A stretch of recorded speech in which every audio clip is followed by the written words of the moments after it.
Welcome, I'm Jackson Bell. And I'm Tamara Bell.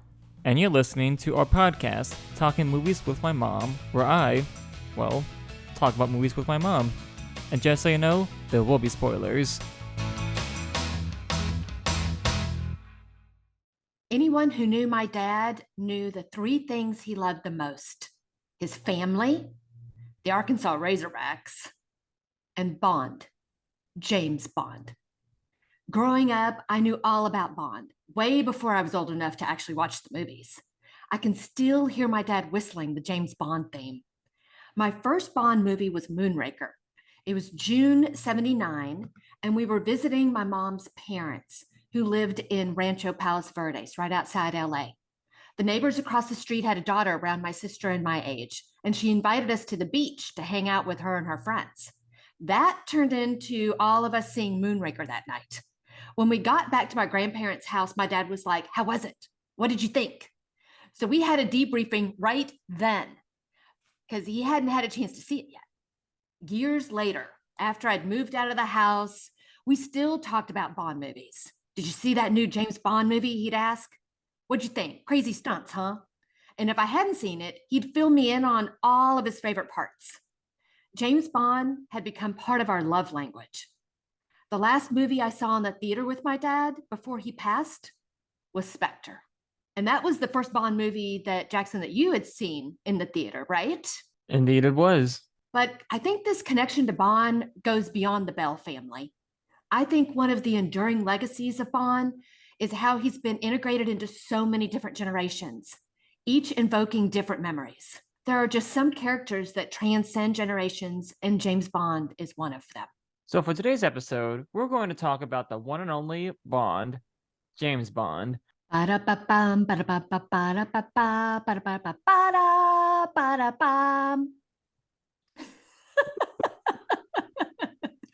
Sorry. And how the super spy is able to connect with every generation. You know, Jackson, we've seen a lot of Bond movies together. Yes, indeed we have. But your very first one that you saw was with your dad. It actually was. So yeah, my experience with James Bond when I was a kid was a bit different than yours. See, I didn't watch my first Bond movie until I was 12 and back in 2010. Before then, I was more accustomed to parodies and kids' cartoons. Like Dexter's Lab had a whole episode parodying Goldfinger.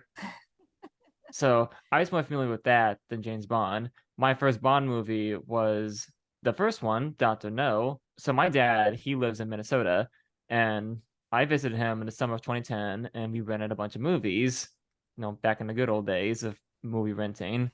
And one of the movies was Dr. No, because I'm kind of a stickler for starting franchises from the very beginning. Yes, you are. And at the same time, we also rented Awesome Powers, The Spy Who Shagged Me. That was the second one, right?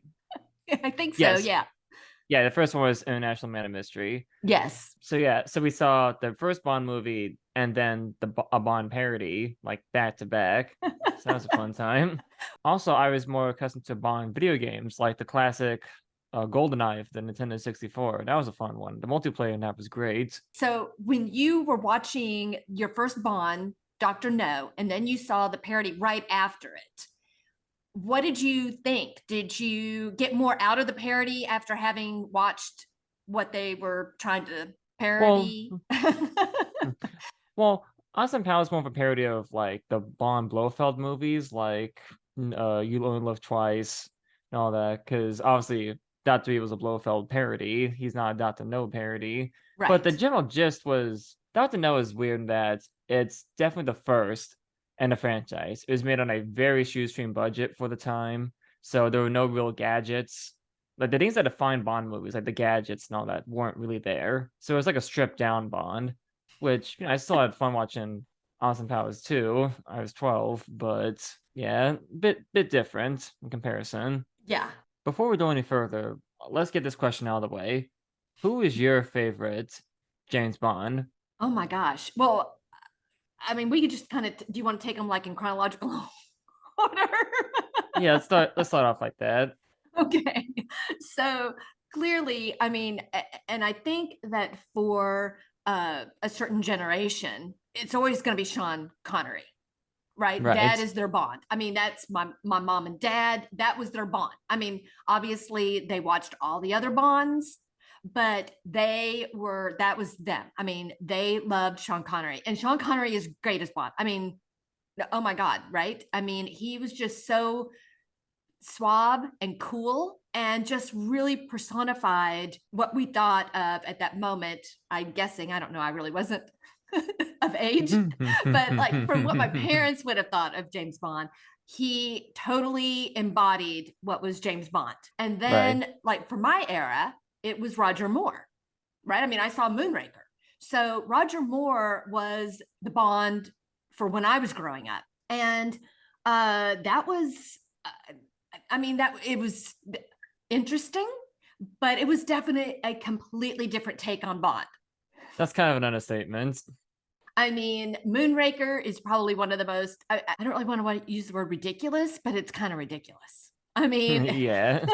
Well, there's no other word to describe it. It is ridiculous. I mean, it's just so completely out there that is like, wow, okay. So, and that I think sort of again personifies the Roger Moore era is that James Bond became maybe a little bit easier to parody because, or maybe become a parody of itself in a way, Yeah, sometimes crosses into self-parody. because a lot of it, The Spy Who Loved Me. I mean, there's a lot that I really liked about that. But again, it seemed to be playing off of Jaws. I mean, of course, one of the main villains was named Jaws. So this isn't like some big, huge revelation that I've come up with. I mean, they even had like a mechanical shark in it. I mean, it was like, oh my gosh, right? And then, so Moonraker, of course, is, just basically playing off of all of like the Star Wars and Battlestar Galactica and all of the sort of outer space sci-fi kind of movies that were really popular in the late 70s. So you're kind of like, did James Bond have an identity? I mean, it just kind of seemed like the Roger Moore era, maybe he was just trying to figure out like who he was. Maybe he had just like an identity crisis or something. The movies themselves, because they seemed to be wanting to pull from what was popular culture at that time. Maybe that's just me, but that's the impression that I'm getting from like rewatching these. And then you've got Timothy Dalton, who, poor guy, he kind of gets like, he's in for two, and then that's it. Although they did want him he had like a 3-movie contract, and they wanted him to do the third movie, but he was like, I think there was like such a gap between the last movie. What was it? Living Daylights? No, the last movie was License to Kill. License to Kill.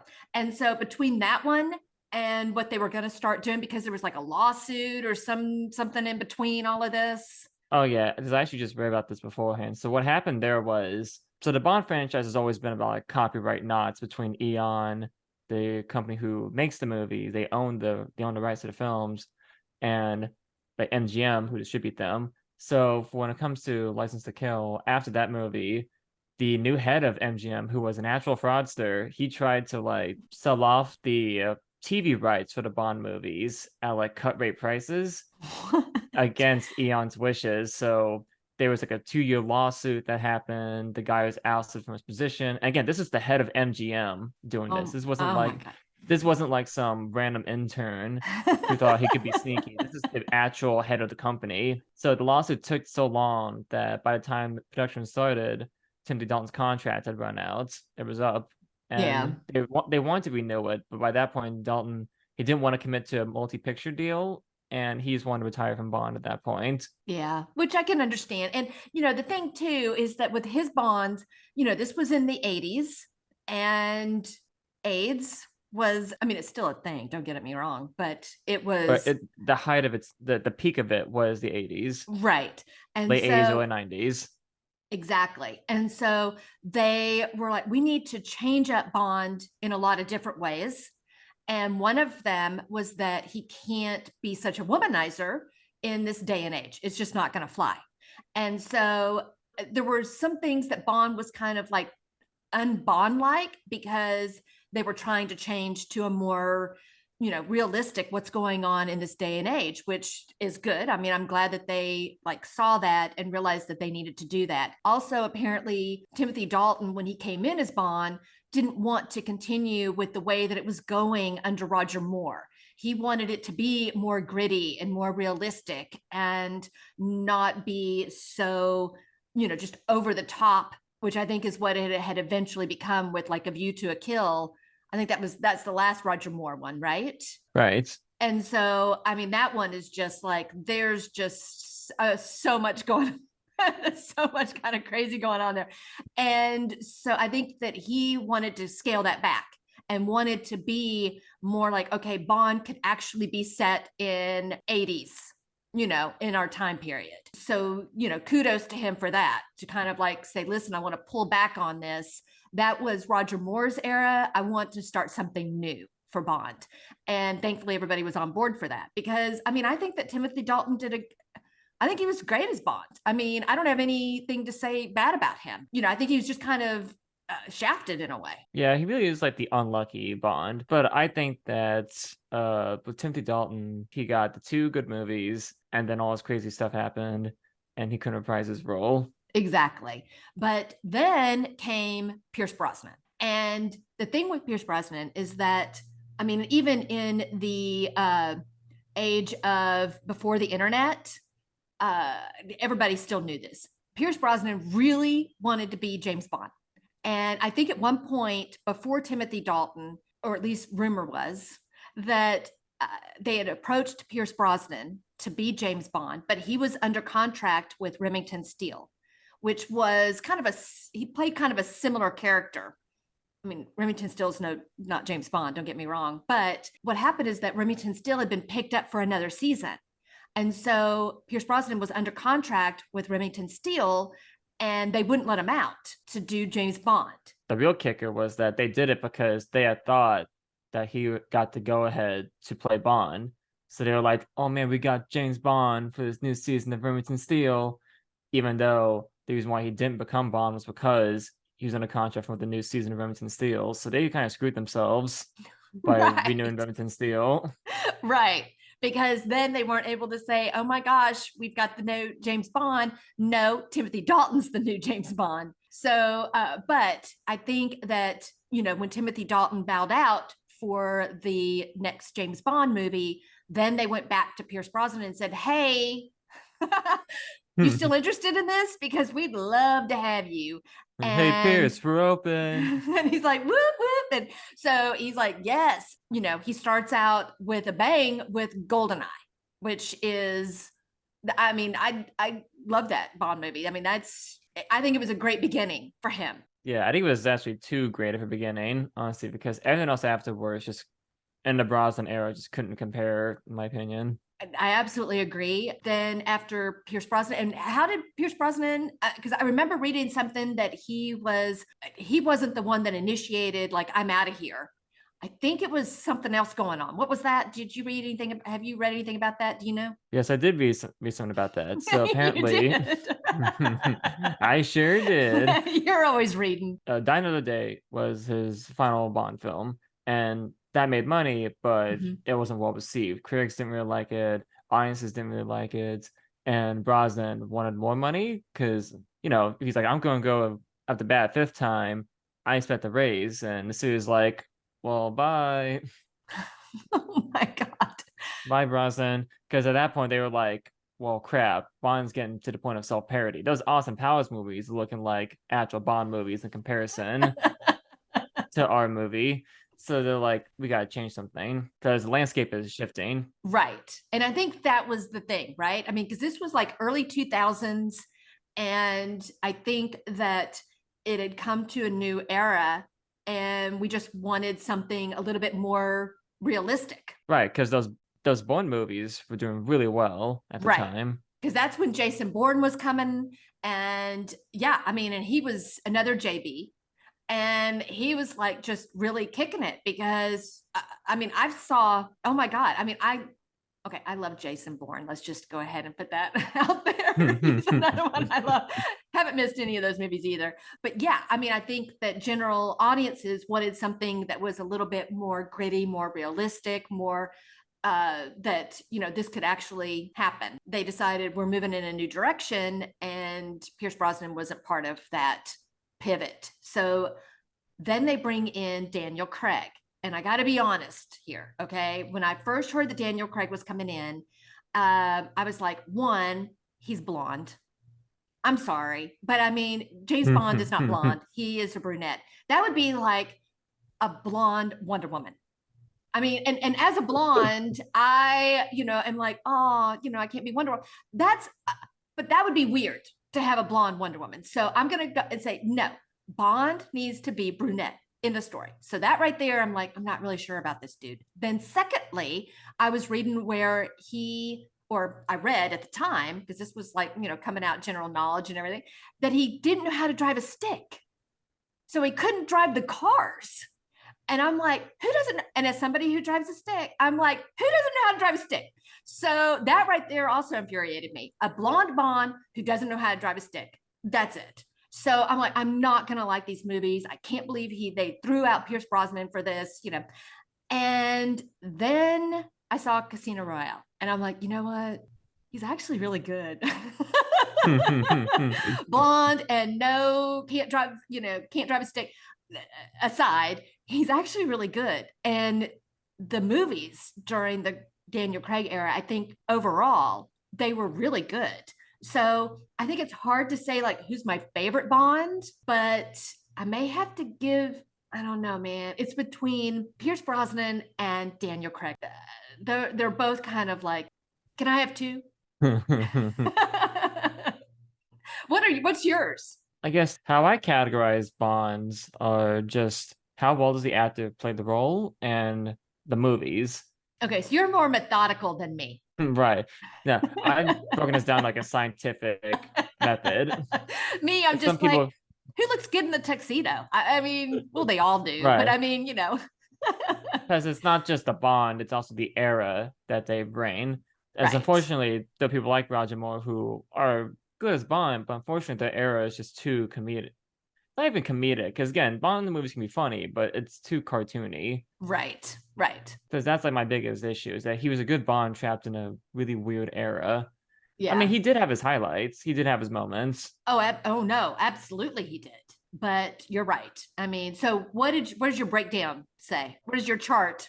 Well, Sean Connery, I think, is just like the classic Bond. He's the one everyone thinks of all the Bond parodies. Even to this day, they always go back to it, a Connery Bond, Right. because that's the one pop culture is more aware of the most. And there's a reason for it. I mean, he's got the look, he's got the acting, he's got the charisma, the Oh, charm. absolutely. Even Absolutely. though even though Sean Connery did not like playing Bond, like the more he did.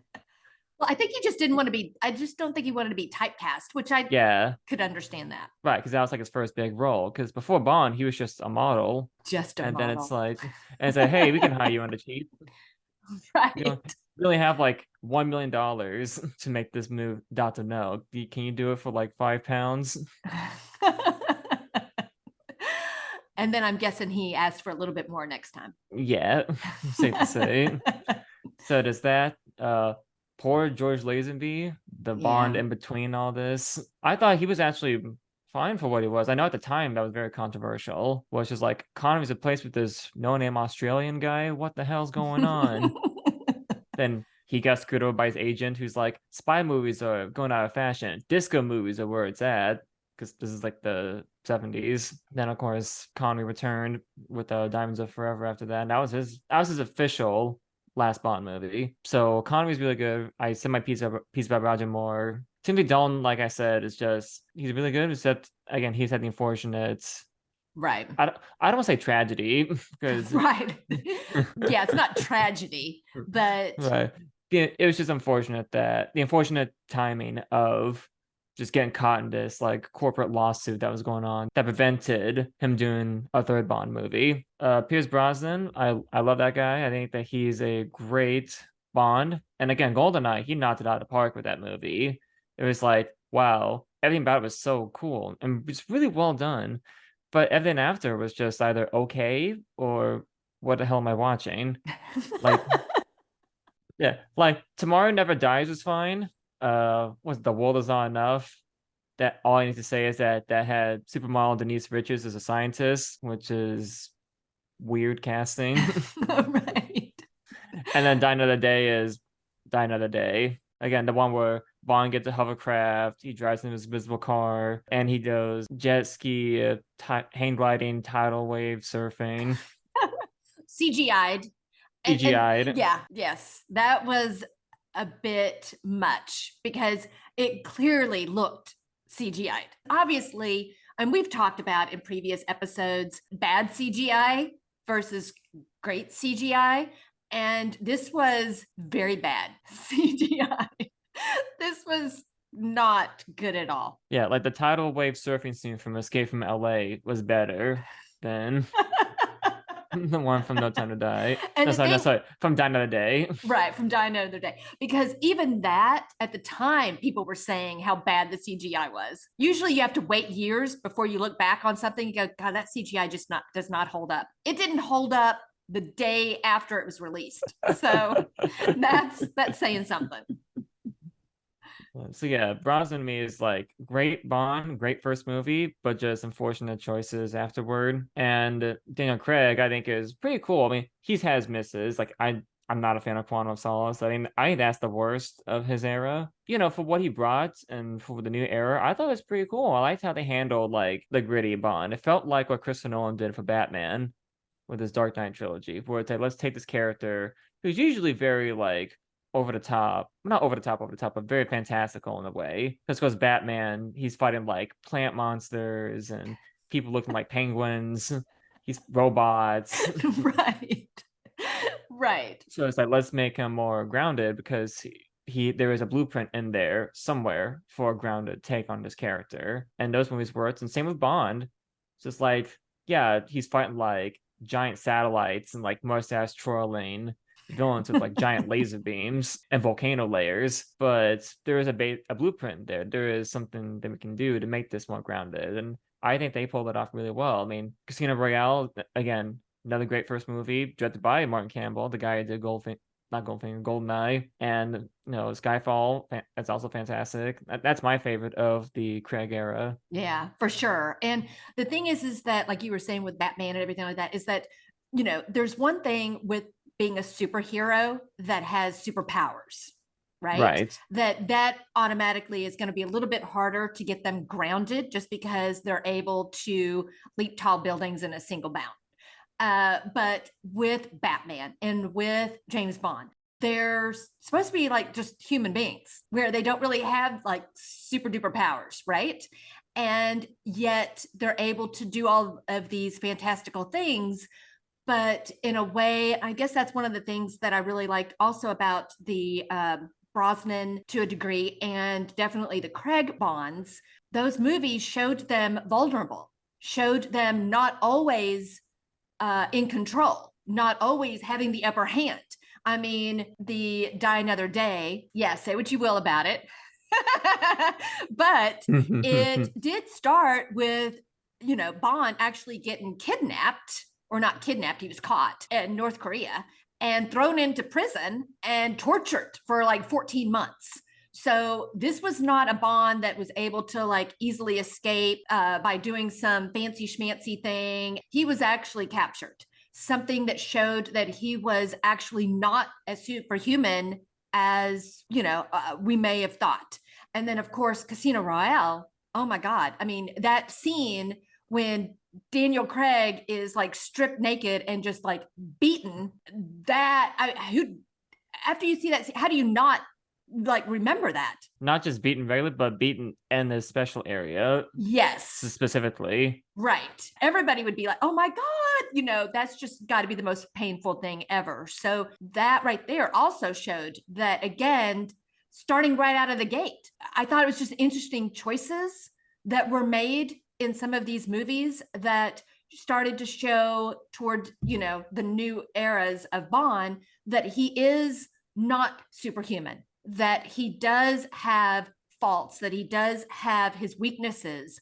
and that, you know, those can kind of lead him to make decisions that end up getting him hurt. Exactly. So if I were to, I guess, say my favorite Bond, it would be, yeah, Sean Connery. I think because not only does he have the classic look, but I think he has some of the better movies.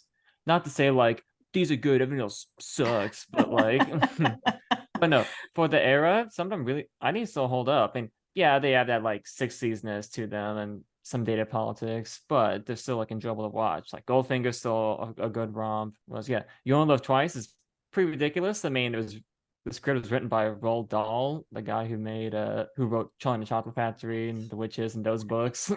So yeah, he wrote the script to that, which is like that's where Blofeld makes his first appearance, where he's played by Donald Pleasance.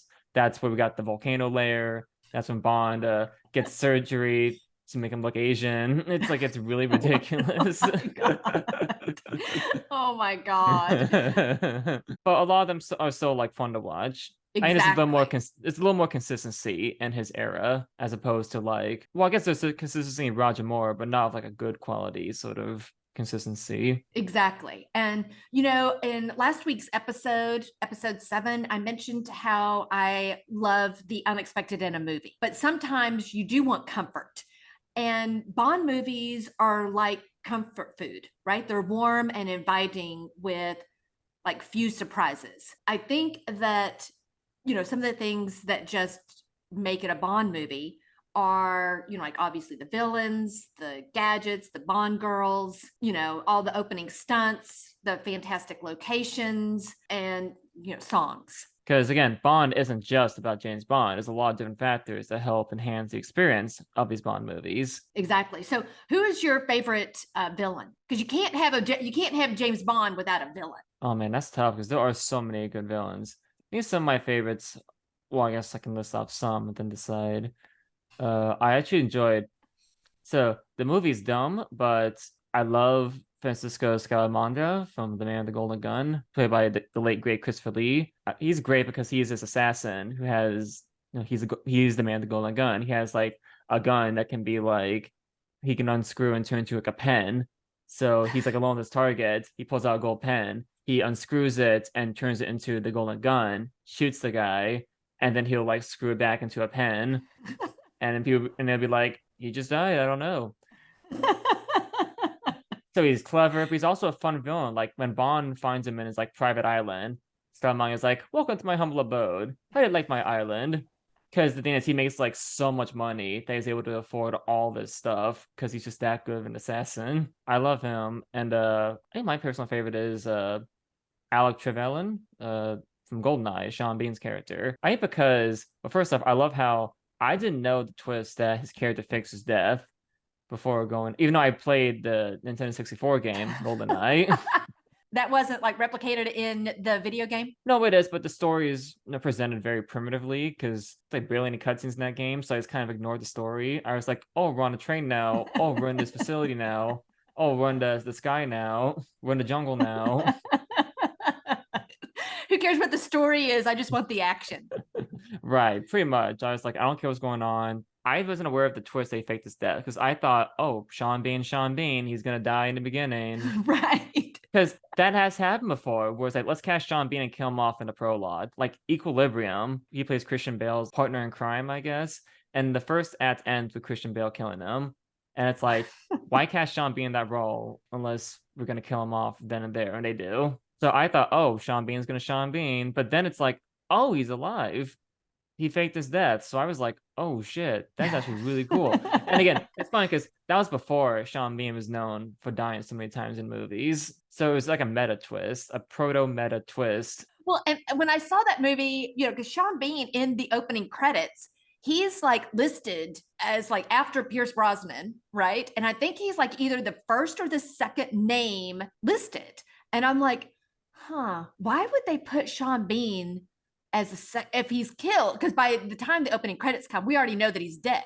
So something's going on here. So I'm just going to sit tight and let's see what happens. And sure enough, surprise, he ain't dead. And another of my favorites, well, I know one of the biggest ones is Blofeld. He's like the Bond villain. He's one that's like parodied the most alongside Goldfinger, who is also a great villain. But yeah, Blofeld's like fun. And I also love Raul Sylvia from Skyfall. because I think Javier Bardem just such a great performance as that character, to where he's like so villainous, but there's also like that tragedy to him. I read somewhere that every Bond movie is someone's favorite. And for your grandpa, it was From Russia with Love. And I think he was onto something because I got to say, I think it had one of the best villains. Rosa Klebb, she's a colonel. I think she's a colonel in the Russian military. And she was no lackey. I mean, she was no like low tier person. She was number 3 inspector. And she may have actually killed Bond had it not been for that meddling turncoat Tatiana. Right? Because she just had to fall in love with Bond, as I guess one does. So, fun fact though, her dagger shoes, that the shoes that has like that poisonous blade that pops out from the toe, is one of the most iconic gadgets in Bondverse.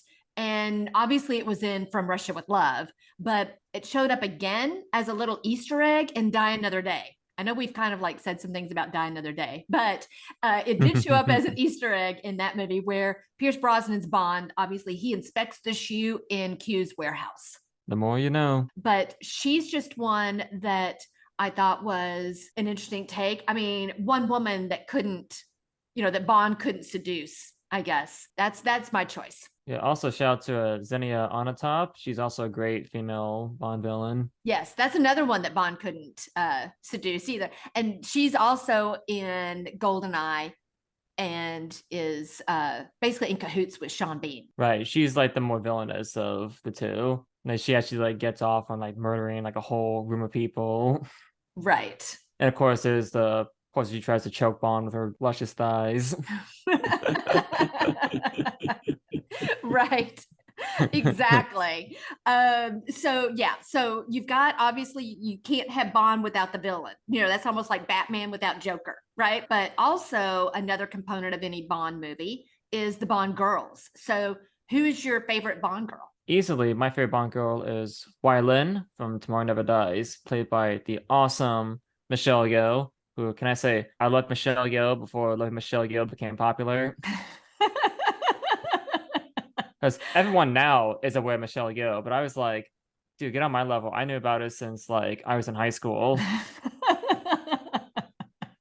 I think you've had like a secret crush on her, although maybe not now, not so secret. But no, I thought she was a great Bond girl. She was like action packed. She could kick ass. And again, Michelle Yeoh brings that great charisma of hers to the scene. And again, everyone loved her at the time, and she was gonna get her own spinoff, but unfortunately, that never happened. Right, but no, I mean, yeah, Michelle Yeoh is like awesome in everything she does. So it doesn't surprise me that she would bring that sort of level of commitment to the Bond movie, quite frankly. So, okay, you've mentioned like some really great Bond girls, and there have been some amazing ones over the total franchise. But I gotta say, I'm going with Vesper Lynd, who she clearly looms large over the Daniel Craig era, like no other Bond girl before her. So why her? Well, okay, so actually in the first movie in the Daniel Craig era, Casino Royale, it's through her, and this is what I really liked about this. It's through her that we see a sensitive side of Bond, right? Almost like this kindness, God, where he's almost like gentle, which is just so outside of character that we've seen him in all the previous iterations of him. It comes like after, there's that shootout in the stairwell where he's like, there's like 20,000 bad guys coming after him and he's like picking them off. Vesper goes to the shower to try and like wash off. I guess she got a little, dirty as she was like running around trying to help him kill all the baddies. And so she's in the shower and she just has a breakdown. And he comes in and sees it and he steps into the shower and comforts her. It's almost like the filmmakers are showing us that this is a new era of Bond where it's gritty, but it's also realistic, where not everyone is immune to the violence and the after effects of it. And just how Bond is kind of himself is handling that. So again, while not all Bond girls die, thankfully, Vesper did. And, it's after Bond realizes that she's a double agent. he still wants to save her from the sinking building. But she basically apologizes to him. I'm so sorry. And then she locks herself in the elevator, and then it like falls down because the building is crumbling, and she ends up drowning. But that's not the last we hear of her. I mean, she doesn't come back. It's not like she comes back. She's not a ghost or anything. She's not resurrected in some strange way, but she is name checked in the next movie, Quantum of Solace, and she's also name checked in Spectre. But then in No Time to Die is when Bond finally lets her go, when he's at her grave during like the prologue saying he misses her, and then he burns this note saying, "Forgive me." And while Craig's Bond will go on to shag a few women throughout the movies, I feel as though Vesper was like the one woman he truly loved the most, hence why he's unable to get over her death until his final outing. Right? I mean, I agree with that. I mean, no offense to Madeline. I mean, he had to move on, and he actually moves on because of Madeline. Because Madeline is like, we can't move on until you've like put her to rest. Figuratively, of course, because she's in a grave, so she's at rest already. But that's what does it. But you're absolutely right. These organizations to keep hiring these women to seduce Bond and kill him, but they end up falling in love with him. They need to realize that they need to start hiring lesbians to do the job. Right? because he's just too charismatic, he's just too charming, and women just can't help themselves around him. And you're absolutely right. But I think that again, there's just these things that are quintessential Bond. The third thing obviously that is any sort of Bond movie is the gadgets. So what's your favorite? I think I'm going to go classic and say the wristwatch from GoldenEye. That's like a little laser. That also is the one with the pen. Yes. That great scene of like Alan Cummings like twisting the pen around. Oh yeah, and we all are like aware that click click click. Is he gonna click to like stop it from exploding, or is he this time he's not going to? And I mean, you could almost see the sweat on Pierce Brosnan. I mean, Pierce Brosnan's not sweating, don't get me wrong, but you could almost see the sweat that it's like, oh my God, is he gonna click it again? Is he not gonna click it again? Because he's got like a second once he doesn't click it again to like jump out of the way and to, escape, because the pen explodes and he needs to not be in a line of fire. Because when I think good gadgets, I think of more practical stuff. Like, would I use this in real life? Like, granted, I wouldn't really use a laser beam in real life, but like a grapple belt, I would use that. Right. You think so? You do a lot of spelunking around here in Austin, I guess. No, it's like, oh man, something's on the roof. Well, who needs a ladder? What would you use? What's your favorite gadget? Okay, so the gadget that I actually wish I had in real life, the Aston Martin. I mean, that's first off, it's a beautiful car, but I want like fully loaded, the tweaked and tricked out with all the flames that are shooting out the back. And I think at one point the wheels turn into skis, I think is like in one of the Bonds. It turns invisible, which apparently is like a real thing. That's not just a CGI thing. So, I mean, which is kind of crazy. And then like, of course, the ejector seat, because you never know when you need to like escape anything that's on the road, so bulletproof. I don't know when I would ever use bulletproof, but again, who knows? Stranger things have happened, might need it. But you know what though? Honestly, I would like even take a stripped down version of the Aston Martin. I mean, if it were just, does it have a motor? Does it have a wheels? Does it have a steering wheel and a passenger, a front seat? I would take that. I think it's just one of the most beautiful cars, and I totally would love to have that. Now, at this point in time, it's been a few years since the last Bond movie came out, and it's taken forever for MGM and the like to figure out what to do with Bond. And because, Daniel Craig, he's not Bond anymore. I think they're still trying to figure out who to play Bond. Now, while they're doing that, we've got some ideas of our own for who we think should be the new Bond. Absolutely. Okay, so I'll go first because, well, my first choice obviously is one that's been bantered about, but apparently he's like put the X-nay on it. He's not going to do it, but it's Idris Elba. So I am like watching all of these fan trailers that people are making about, Idris Elba as James Bond. Have you seen any of these? I have actually. And I mean, they're just, first off, people are so clever. But secondly, it just really gets you like, I really want Idris. And I'm thinking, even if Idris Elba just did just one, he could be like a transition, I mean, he could be Yeah, like, if he was like the Lazenby. right, right. He could just do one and transition to like whatever else they want to do next because he looks fantastic in a tuxedo.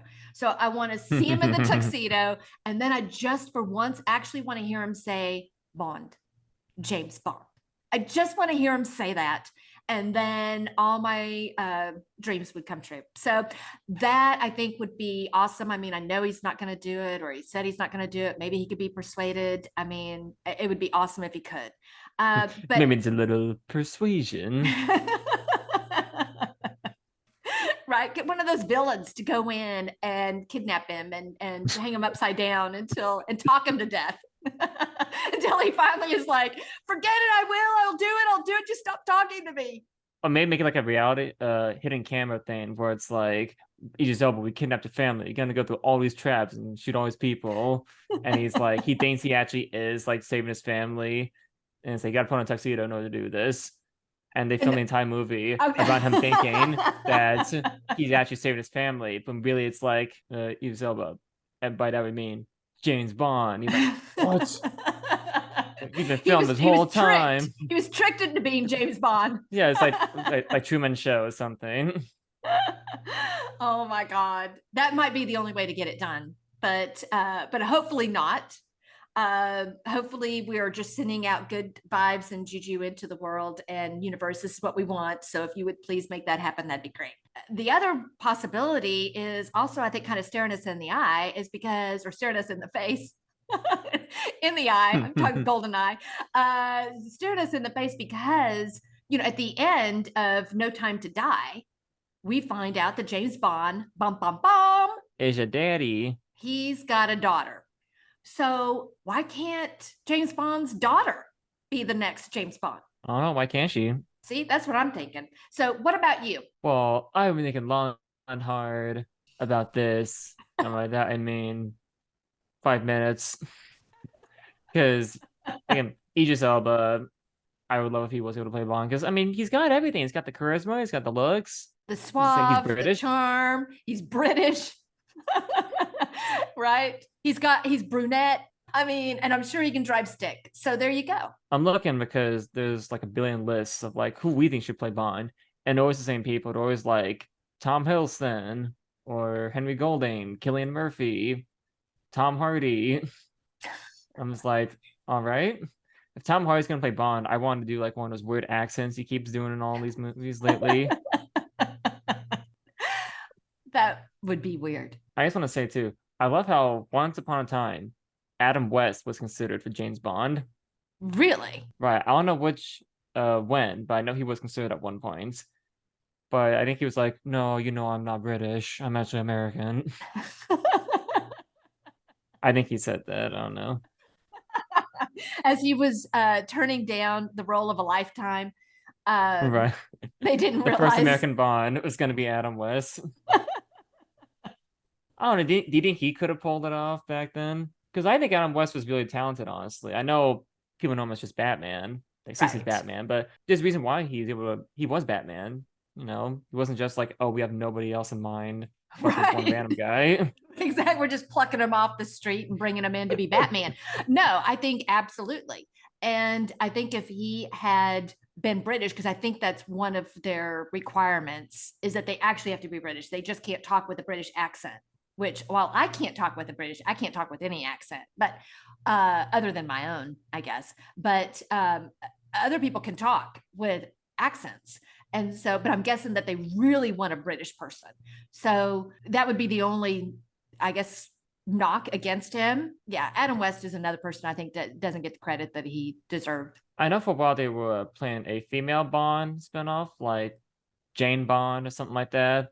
And I know for a while they wanted either Emily Blunt or Gillian Anderson in the role. Really? Oh my God. I mean, you know my love for Emily Blunt. Everyone knows your love for Emily Blunt. Yeah, I guess I've been a little obvious. And I'm like, if we're gonna do that, Emily Blunt all the way. I think she's more of an action star than Gillian Anderson. And no offense to Gillian Anderson, she seems more of the brains over brawn. You know what I mean? Right. Yeah. She'd make a great M. Right. Oh, yeah. She needs to be the new M. Totally. Whereas Emily Blunt, she's done more action movies. And I can see her really, because she seems like more of like a tough gal kind of actress. Like she can definitely pull a Bond off if they want to go for like a female Bond. That's the thing. Some people think James Bond is not the name of the agent, but a code name. Like these men don't have actual names; they're just codename James Bond. Right, which would make sense. I mean, that's what Jason Bourne, right? Jason Bourne's not his real name. Exactly. So, I mean, that's just his code name. And so, absolutely, you could have, and that's why you could have like James Bond's daughter. She doesn't need to be named, James. I mean, she could be, and I think that's how it opens the door to having different people be able to be James Bond, because I think James Bond is more than just, I mean, I'm saying, oh my God, he has to have, like brunette and all this kind of stuff. But the bottom line is that James Bond is more than just the way that we picture James Bond. He's more of an attitude. He's more of just a larger than life, and anybody could fit into that role. Because we all want to be James Bond. We want to be this cool super spy who's like smart, charming, always saves the day, want to sacrifice himself for the benefit of others. Just that heroism of Bond that we love so much. And to me, the Bond actor needs to be someone we want to be. Like, I want to be Idris Elba. It's like, because he seems like a cool dude. Right. And I think that's the beauty of the James Bond character, is that we can all kind of see ourselves maybe in that role. At the end of No Time to Die, he's stuck with this DNA bioweapon virus that will kill his family if he gets near them. So he can't be with the people he loves, Madeline and his daughter. So he chooses to die. And honestly, in the end, I think that just proves that everything comes down to family, even for James Bond. And I think ultimately, Bond is the bridge that brings us together, whether it's reliving precious memories or starting new ones. Exactly. Very well said, Mom. Very well said. Thanks. And on that note, thank you guys so much for listening to our first season. We hope you've enjoyed it. Be on the lookout for a bonus episode with a special guest coming on December 6th. Until next time. Bye, y'all. Thanks for listening. If you enjoyed this episode and you'd like to help support the podcast, please share it with others, post about it on social media, or leave a rating and review. And as always, you can head over to talkingmovieswithmymom.com to sign up to our email list, as well as check out all the links and resources from today's episode in the show notes. Thanks again, and we'll see you next time.